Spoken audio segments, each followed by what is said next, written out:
Он крымский муфти, так называемый, как тебе не стыдно, куда ты смотришь, под флагом ЛГБТ, он призывает к джихаду. Где джихад, где ЛГБТ, где справедливость. И не стесняется, он сам похож на того человека, который с ориентацией проблемы. Я лично с тебя буду спрашивать, где бы ты ни находился, то, что ты говорил моим ребятам, ты должен нести ответственность. Ты хотел их унизить, очередной путь, который они выбрали, поставить на такой уровень, что это не джихад, это не ради Аллаха, не ради государства. Конечно, под дулом автоматами, чтобы вы не издевались, если они мужчины, если они вернутся, то они первым должны быть на передовом, искать тебя в первую очередь. А я тебе даю гарантию, всю жизнь буду тебя преследовать. И тебя, и таких, как ты, которые с тобой были рядом. Мы свое всегда возвращаем домой, и никогда не оставили, не оставим. Я призываю всех бойцов,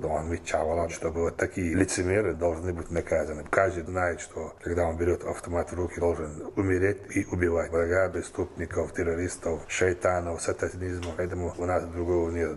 Это путь нам Всевышний дал как подарок. И мы должны это использовать с удовольствием. Путь проведения специальной военной операции на приграничной территории Российской Федерации.